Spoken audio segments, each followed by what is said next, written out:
I feel like for some of you, this is the Five of Swords, which indicates some aftermath of a battle. Okay.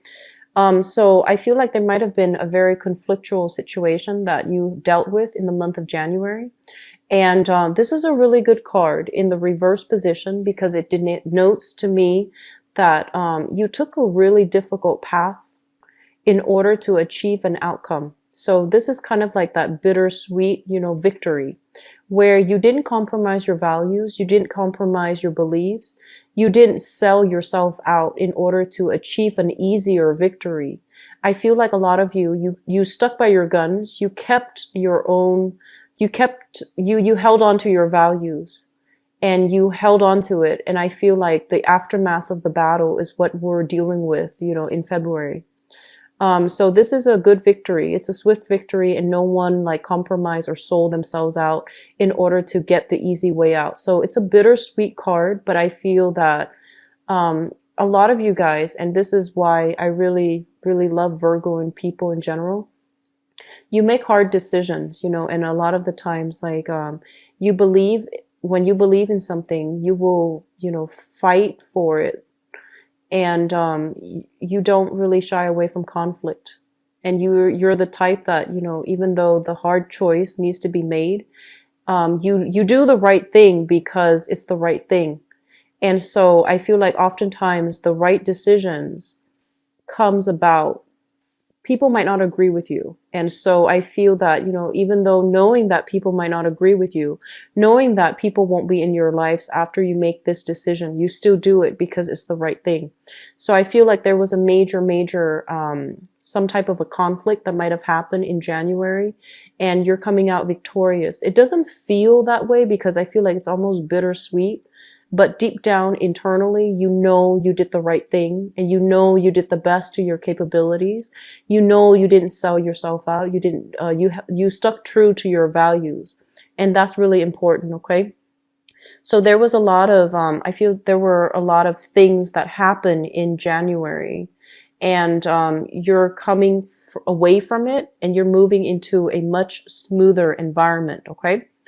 What's coming through in terms of your second house, it deals with values and it deals with money. So let me talk about your value system first. This is a card about abundance. This is a card about, restoration, renewal in faith, renewal in trust in ourselves and trusting in our intuition. So this is a card that indicates a lot of spiritual energy coming through to replenish you after this conflict, after this showdown. And I feel like you held your ground. You didn't compromise. And I feel like you're starting to realize how strong you are. So coming in for this month, it's a kind of like telling you, it's confirmation that you're on the right track. It's also telling you that you're going to achieve a lot of emotional abundance for this month. In terms of your money system, what we have here is a lot of abundance as well, things overflowing. And I feel like a lot of you are coming into like having disposable income. And I feel like for Virgo and people in general, money is nice, money is great, but I feel like you see it, you're starting to see it as a means to an end. So I feel like if you have been very frugal in the past, you are giving yourself a lot more leeway. So this means, investing in your diet, investing in, I almost want to say like emotional spending in order to make yourself feel good, but you're doing it within good reason. You're not like squandering your wealth or your hard-earned money. You're buying things for yourself that you feel you deserve. Okay. I see a lot of people decorating the house, like buying new furniture, buying new things like artwork and stuff that they're putting on the, on wall. So a lot of redecorating and a lot of like buying supplies or buying things that are not necessary, but that might be pretty, that you might have an emotional bond with, even a pet, I'm sensing for many of you. So this is a very good card overall in your second house, okay? The third house deals with communication and it deals with siblings. The way that you communicate with other people for this month is going to be a little bit more detached, but it's still done in a very rational manner. I feel like this is like the no BS type of a card. This is somebody who's kind of, They can interact with somebody for 5 minutes and they can see right through the other person. So I feel like your energy is very sharp. It's very clear. It's very directed. So when you communicate with people, their intentions are going to become transparent to you. You're going to know what people mean. You're going to know what people intend. You're going to understand people's motives. And I feel like there's very strong insight and psychic energies that allows you to do this. So this is a really good month overall for contract negotiations, negotiating your salary, negotiating pay raises, and doing something that requires a lot of concentration, a lot of objectivity. This is a really good month for you to get like, tedious,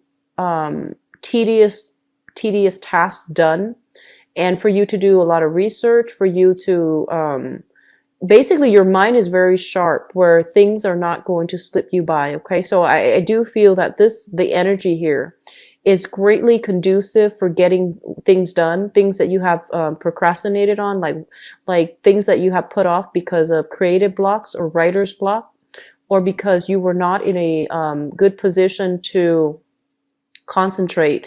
I feel like your mental capacity is going to start to clear up, and you're going to be on top of your A game when it comes to thinking, analyzing, dissecting information, disseminating information, and communicating with other in a way that is very directed. I feel like you're going to be a little bit more emotionally detached, and you're going to be a little bit more analytical of other people and their intentions. So this is great. In terms of your siblings, we have an air sign here. So this is an Aquarius, a Gemini, or a Libra, sun, moon, or rising. And this is somebody that is, I almost feel like they're emotionally underdeveloped. Okay. So they're really smart. They're very logical and they're very objective. But I feel like you might have somebody like this as a sibling that is coming to you for help, and they're trying to understand something, and they're not able to understand it on an emotional front. So I'm feeling they're having trouble accessing that emotional aspect of themselves.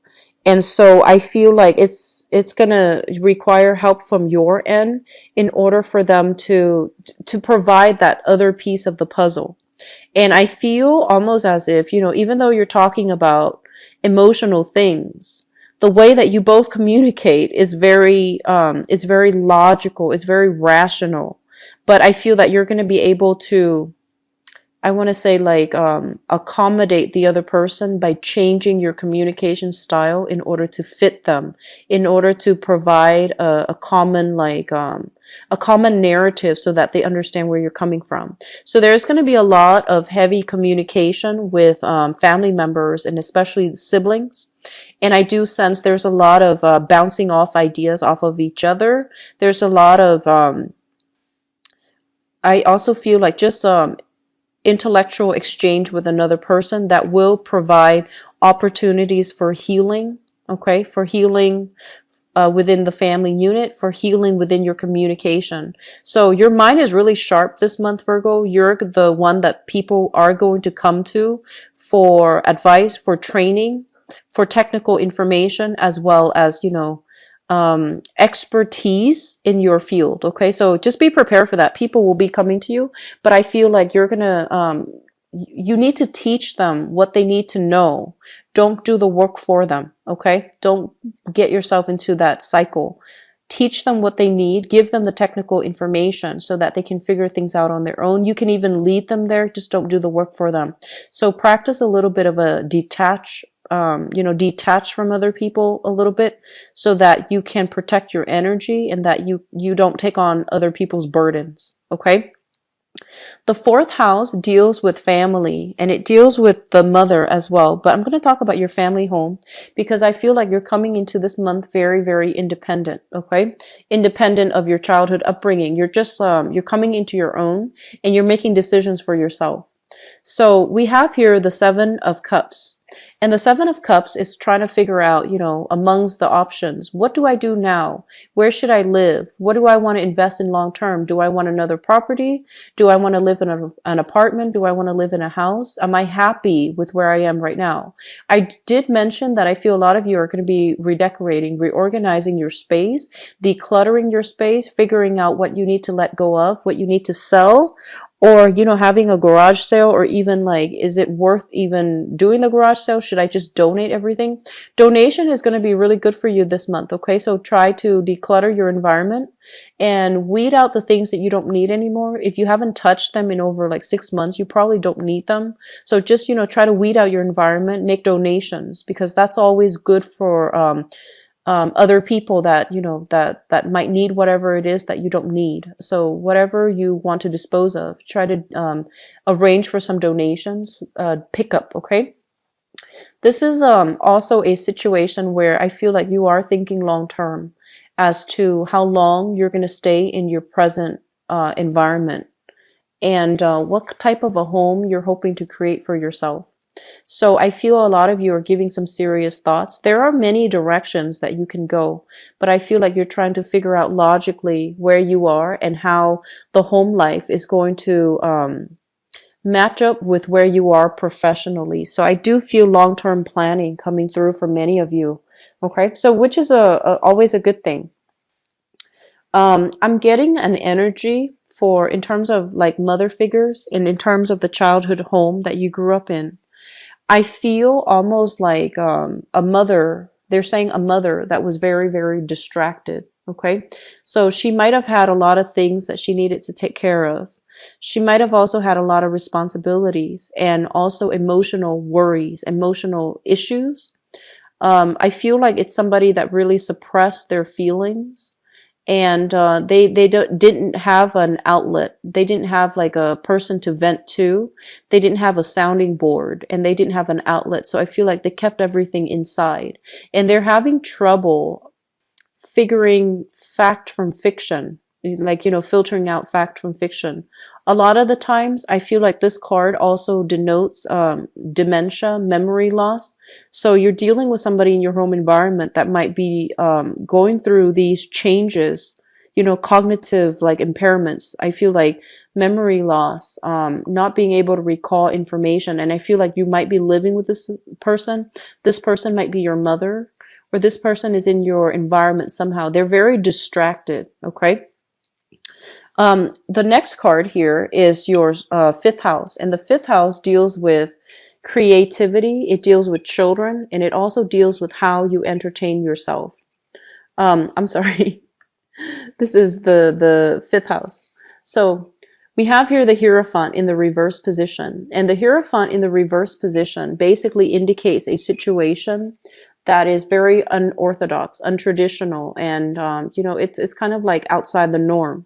So I feel like for some of you who are going through life and you have a group of friends that you usually hang out with, basically what it means is that they might be quite eccentric, they might be quite quirky, and they might be like just very different from you. In terms of how you entertain yourself, this is a card about the occult. When it shows up in the upright position, this is a card about order and religion, organized religion. I'm seeing a lot of you are interested in, or, looking into the occult, like mysticism, metaphysical, teachings as well. So astrology, numerology, palmistry, even tarot cards I'm sensing. And even like alternative methods of doing things like spirituality. I feel like this is something that is heavily in your environment. And for some reason, I feel some of you might not be able to talk openly with the people that are in your environment. And even your friends, they might not have the same belief system as you. So you're dealing, first of all, with people that are very, very different from you. And then on top of that, you have this innate fascination with metaphysical, teachings, the occult. And I feel that you need to find an outlet for it, okay?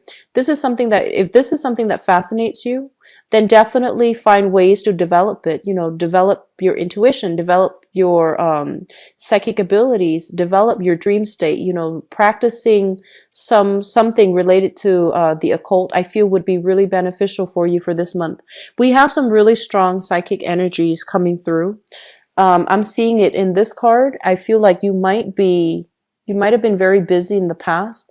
So this is a month in which things stabilize just a little bit. And I feel like there's a lot of strong cards here that signify, you know, alternative teachings. That's going to be very good for you. Okay.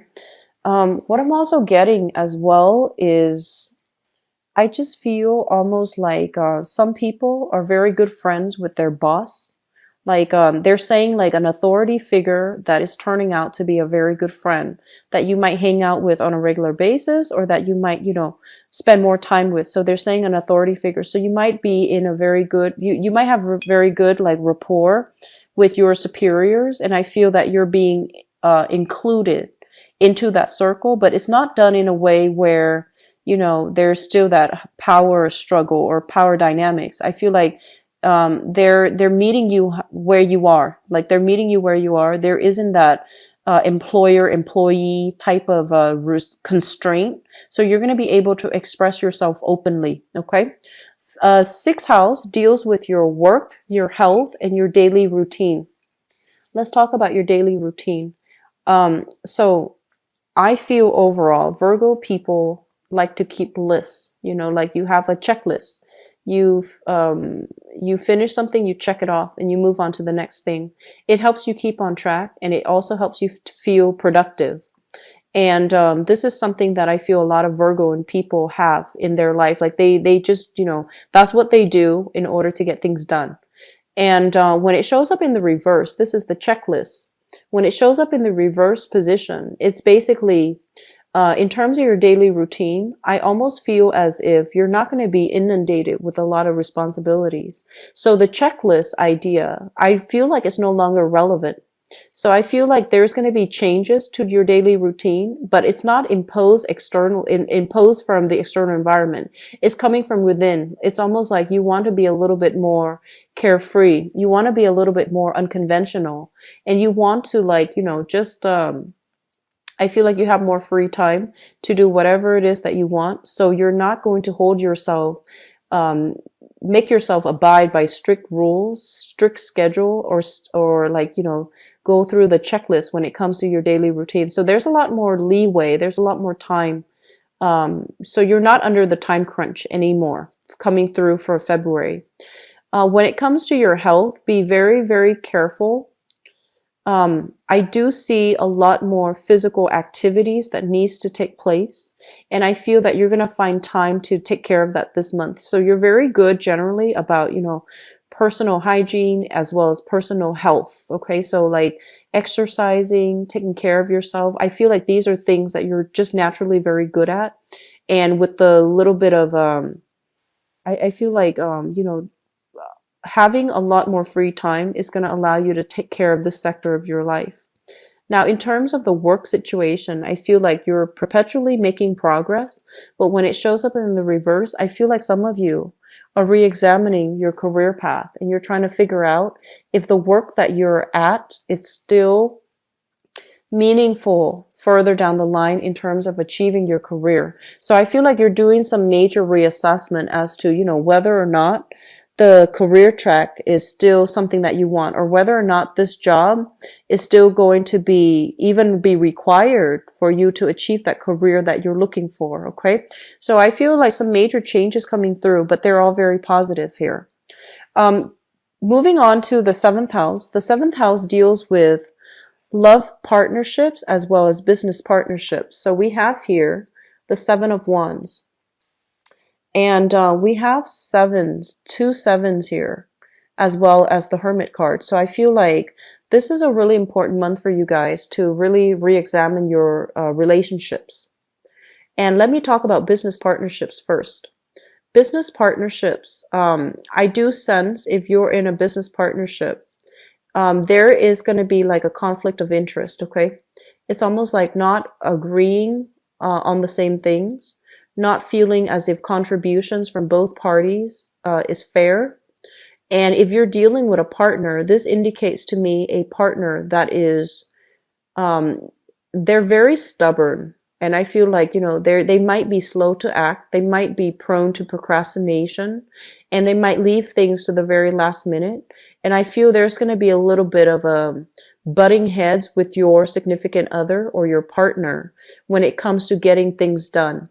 So I feel on the one hand, you are very, very systematic. You know, do things in a very timely manner, in a very predictable manner. The person that you're dealing with, and you know, of course, opposites attract, right? The person that you're dealing with, they have a tendency to leave things to the very last minute. You might be living with them and you might find out that they're very forgetful, or they might be a little bit messy even. So I feel like there's a conflict of interest here coming through in your relationship sector. And I do sense that, you know, you're not seeing eye to eye on something, and you're defending your values. You're defending the things that you believe is productive. And I feel that they have their own way of doing things. So there's kind of like a little bit of butting heads. It's not severe. It's not severe, but there's still some butting heads. And likewise, in your professional relationships as well, I do feel that you're gonna have some creative differences with another person. Okay, creative differences as to how we decorate the business environment, the office, how we how we transport items. So if you're in the import-export business, you know, which agency do we use to transport items? How far are we willing to shift? Who keeps track of the inventory? Who keeps track of all the items that are coming out? I do see some creative differences.